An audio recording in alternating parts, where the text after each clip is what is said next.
اللہ کا محبوب صلی اللہ علیہ وسلم ایک دن بیٹھا ہوا ہے، صحابہ کرام بیٹھے ہوئے ہیں،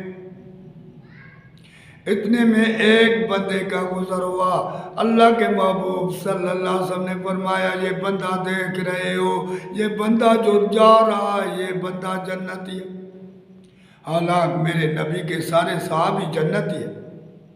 سارے صحابیوں کا شان تھا، سارے صحابہ کرام کا رتبہ تھا۔ جب صحابہ کرام کی وہ تڑپ تھی، وہ جذبہ تھا، جب یہ سنا سارے ان کے پیچھے لگ گئے۔ ایک بندہ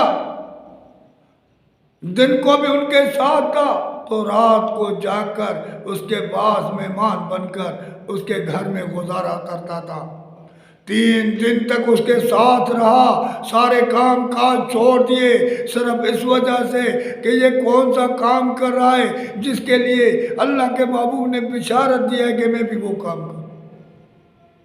3 دن کے بعد بولنے لگا، میرے بھائی، میرے دوست، 3 دن سے میں تیرے پیچھے ہوں، کیونکہ میرے نبی نے بشارت دی ہے کہ یہ بندہ جنتی ہے۔ میں نے تم میں ایسا کوئی کام نہیں دیکھا جو مجھ میں نہیں ہے۔ میرے بھائی بتاؤ تو صحیح، وہ کون سا کام ہے جس کا مجھے 3 دن تک پتہ نہیں پڑا، جس کے لیے اللہ کے محبوب نے تجھے بشارت دی؟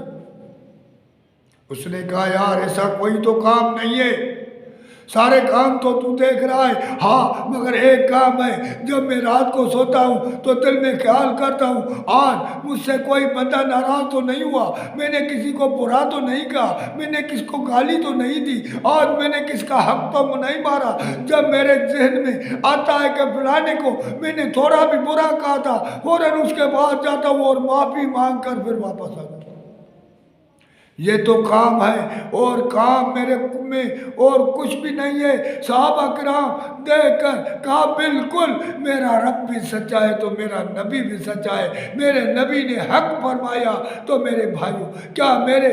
نبی کے صحابہ کا شان تھا کہ ان کی کیا تڑپ تھی، تو ایک نیکی کے لیے بھی ایک دوسرے کے لیے پیچھے لگ جاتے تھے کہ یہ کام ہم کریں جو اس کام کے لیے جس کا اس کا رتبہ ہو۔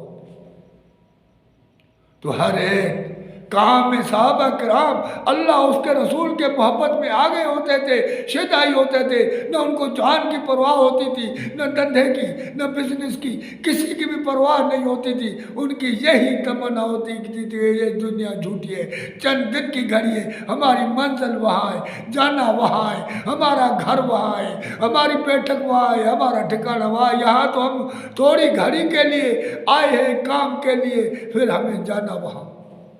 اور ہم اس دنیا کو گھر بنا کر بیٹھ گئے ہیں، ہر چیز ہم اس دنیا کو سمجھ کر بیٹھ گئے ہیں اور حقیقی زندگی کو بلا بیٹھے۔ میرے بھائی کچھ سوچو، یار ہمیں موت بلا رہا ہے، روزانہ بلا رہا ہے، اللہ کے عذاب کی دعوت دے رہا ہے، اللہ کے عذاب سے بچے اور امن کو قائم کریں اور ایک دوسرے سے محبت کریں، ایک دوسرے سے پیار کریں۔